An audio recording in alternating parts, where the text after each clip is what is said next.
AlixPartners predicts a rise in ride-sharing services, but a decline in profits and sales for automakers.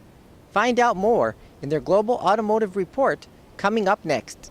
If you looked at the production forecasts of 2017 in April of last year versus in April of this year, car production was down 13% in 2017 versus what was planned, whereas truck production is up about, I think, 1%. Sales obviously is kind of mimicking that, where car sales are down double digits and truck are up single. But you've seen this actual adjustment of the car side, particularly in the US, of production. OEMs both using the 2007 agreements, as well as showing that discipline of saying, I don't want to repeat. It's not worth it for me to buy a plateau. I need to take the hard medicine now. And it's good that we see that discipline. And really that discipline is that discipline and not seeing a broad-based recession is one of the main reasons this is such a muted decline. Again, going back to that first page, remember all of the spikiness and how quick those declines happen. Remember that it was 15 to 25%. And so, a 13% drop here is a very mild downturn. If you looked before the recession, there's no year in which car sales grew when the GDP was growth was below 2%. So you don't actually need a full-baked, full-on recession to have a drop in a pro-cyclical market like this. And so this is our forecast that we've updated this year. We update it every 2 years.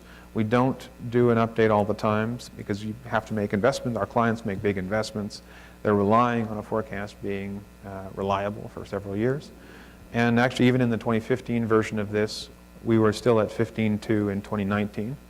The 2015 version moved that out 1 year from 2018 to 2019 on the basis of the gas price surplus and stimulus that happened into the economy. And so we really haven't changed this very much in the last 2 years. We were a bit over-optimistic, assuming a 17.8 last year versus the 17.55. But you see a decline that we have listed in here because it's not we don't believe that the discipline will be broken in a dramatic way from OEMs. We believe that used vehicle prices will continue to fall. Credit tightening, loan terms have been tightening for the last 12 months. Interest rates have been slower than we expected, actually, but is expected to increase. And so we have a fairly mild downturn, even though 15.2 you think of that as, wow, that's a dramatic difference. If you used our base case and planned for that, a 16 or 17 is fairly easily dealt with. If you planned on a 16 or 17 and a 15.2 came around, it wouldn't be so easily dealt with. And that's what we work with our clients about quite a bit. For car sharing and shared mobility, we looked at this in 2013 and did our survey that year on it because it seemed like the big deal. It seemed like where OEMs were putting a lot of investment in, a lot of dealers and rental car companies were terrified of this, and no one was really quite sure where it was going to go. One thing we did differently is looked at these top 10 markets. We chose 6 factors that we felt correlated and chose 10 top markets because when you look at technologies and look at adoption at the bottom part of an S-curve, you really have to look more past an inflection point to see where it's going to go and where it's going to asymptote. So even back then, no one believed car sharing and ride sharing would take over everything, but people had very big disagreements about, is it 5, 10, 50% of the market were at asymptotes. And so we looked and really double-clicked into the markets where we thought it was more at scale. And so we looked back at those markets as we saw what's changed. And this isn't from the 2013 study, because that only looked at car sharing. I think that's one telling thing, is that we looked at car sharing and not car sharing and ride sharing in 2013. And now ride sharing, as you can see, is 5 times more likely to be used, to be a top transportation mode than car sharing. So ride sharing has really taken over, and really they've not only taken quite a cut out of taxis, but also out of car sharing itself. And interestingly, I said on there, that ride sharing is about 25 to 50% cheaper on average, particularly in these major markets that we looked at, similar in Europe. And yet, it's not the cost that was driving a lot of, at least in the responses that we got, not the main factors that people really liked. It was more about the convenience. And on the negative side, it wasn't so much the price itself that people didn't like, it's the price surge concept. And we may have some sort of Uber brand problem in the bottom in the other category that we didn't ask the right question for. But pretty interesting to see that it's not the traditional economics of what's cheaper, it's more what's better and what's more convenient that's driving ride sharing. And so in our survey we also saw that reflected in the users of car sharing and ride sharing. On the left, car sharing, saying, well, I'm not really going to use it more. And on the right, ride sharing, saying, yes, I will use it more. Which again connects the dots on where those two are going. This isn't to pick on Car2Go, but it's an example of where things were going, and you can see that by 2013, it was really on an upward trajectory and climbing, and it's really flattened out, and for most of the reasons because of the ride-sharing growth. When you look within car sharing, we see awareness going down across the board. So this isn't a case of one winning and one losing. Most of these lose money. Most of them are businesses that people have gotten into in that 2011 to 2014 period and are trying to figure out what to do with at the moment because it's not the same business. OEMs have partnered with some of these areas. Car2Go is obviously sponsored by an OEM, and they've done this in the sense of trying to participate in this mobility space. This level of uncertainty drives home once again the concept that John was talking about those four quadrants. It's very difficult for someone to change their DNA and jump into one of those other areas like mobility services and do it effectively if you're from one of those other quadrants and not used to dealing with consumers on that side, not used to dealing with fleet management, and not used to being able to get things to scale. On the flip side, ride sharing, it's basically a two-horse race. We've seen Lyft come out of basically nowhere to challenge what was almost a monopoly by Uber. But at this point, don't really see any competitors that are approaching them. So when you step back and look at both ride sharing and car sharing, one thing that came out of the survey in both sets is how this is enabling people not to have a license. And so you see the age groups. These are two different charts of age groups. The one on the left is from our survey. The one on the right is from the government's. I think it's they do a survey every couple of years, basically. On the left, though, you see that about 9% of the people that we'd talked to said they were able to postpone getting a license because their mobility is dealt with by ride sharing. This obviously wasn't around for people who are 55. They've likely got their licenses by now. But this is a wave that will be going through the industry and sort of taking a chunk out as people no longer really see as much of a need to have a license. You see that over time on the right-hand side as well, where you see the green line being the license penetration of different age groups in 2000 versus the light blue line, which is 2015. Oh, this got cut off at the bottom. The dark blue line is 2010, the light blue line 2015, where it's not the economy here. This is, you can see how penetration drops from the dark blue to the light blue. And the economy invariably got better from 2010 to 2015, and yet less people got a license, had a license. Just to give you a sense of scale, if the green line was still the license penetration curve, there would be about 12 million more vehicles in the car park in the US today. So we also then look at what's the impact of this. And we look at this as saying, if a car goes into ride sharing or goes into a car sharing fleet, what does that take as a need? So in car sharing, it takes much more than need. 19 vehicles out of a car park that are needed, versus in ride sharing, it takes 4 vehicles usage out on average, based on our survey. So even the 1 to 4 is a pretty big deal. You know, if we use that as a proxy for the autonomous vehicle, that gives you a sense of the kind of impact of 1 vehicle replacing 4 vehicles. The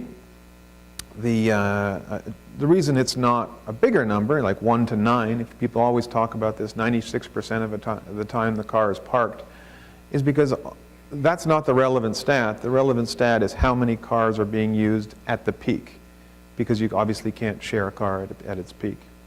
So still a big deal. And these, again, this is in those top 10 markets where we try to look at where it's at scale, rather than saying across the whole US, because there's a lot of areas where ride sharing and car sharing just simply aren't available, aren't at scale, and it's not a relevant question to ask.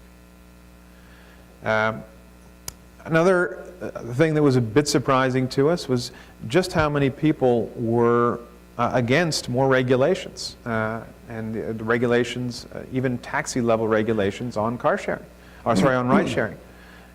So think of this as the Uber X and Lyft.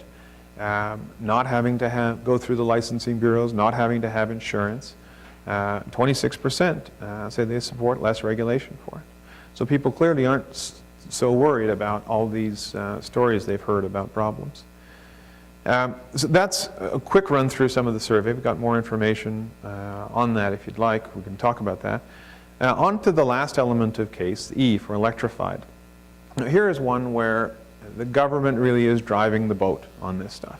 We've had technology moving it forward. We've had a lot of things progressing. The cost curves we're going to show you have been dramatic, but really it's a government-driven, incentive-driven thing. We've seen this in Norway, in Singapore, in areas where incentives are pulled back and sales stop very quickly.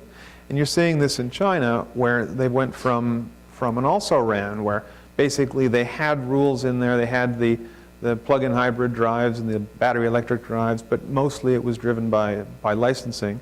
They've gotten very serious about it, serious in the sense that they seem to be putting more investments there than really anywhere else in the auto industry.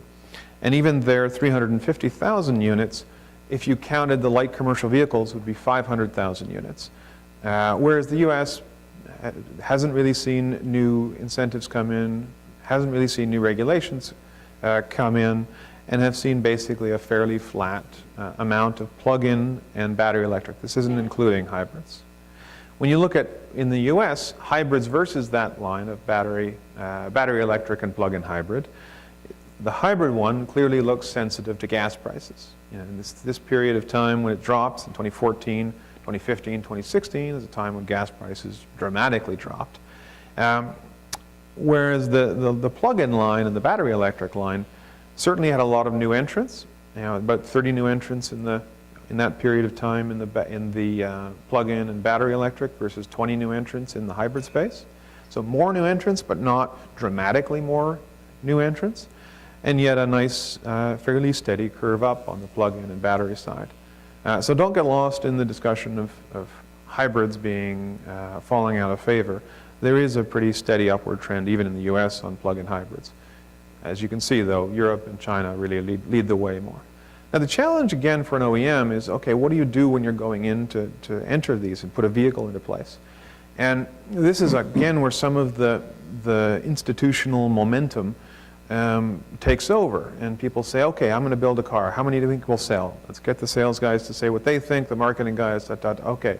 So we think we'll sell 50,000 a year of this. Great. So, how should we figure out the plant? Well, plus or minus, 10,000. Let's sort of work it on that and get the supply contracts working on that. It's just not that certain in electric vehicles, in connectivity on take rates, and it won't be that certain on autonomous as to whether something's going to be an iPhone and a moonshot, or whether something is going to be like a Volt or a Leaf, which have disappointed in sales. And when you're missing by this much, and this isn't to pick necessarily on the Volt or Leaf, it's just an easy example. There's lots of other ones that have missed. it can't go through the same engine in an OEM and in a supplier to decide what they think the sales will be. And that would then cause a rethink of partnering and of how to structure that the best way. If you look at what Tesla's done by bringing out an electric and branding that electric, right, has created unbelievable value in that. So this transition, this bridge that we keep talking about, there are going to be major changes in who is on top and who is not on top overnight in many of the cases if you consider the time frame we're looking at. Between now and 2020, autonomous vehicles, kind of the level 4 autonomous, we believe will be prevalent. By 2025, electrics will likely have parity with the internal combustion engine. Those things are going to change where the competitors are coming from. An example of connectivity, Tesla is an example. If you look at customer satisfaction, they built that 17-inch iPad touchscreen in their car, put $1,500 into each one, which was seen as, by most other competitors, is almost crazy that they would do that.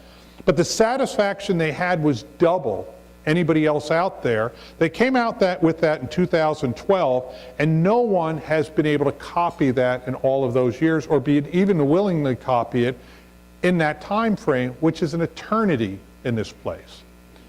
The next one, the 50 names, again, this chart is meant to be an eye chart almost, but these are some of the new competitors who are out there. And if you looked 5 years, 10 years ago, you wouldn't have been able to name the vast majority of the people that are on that list.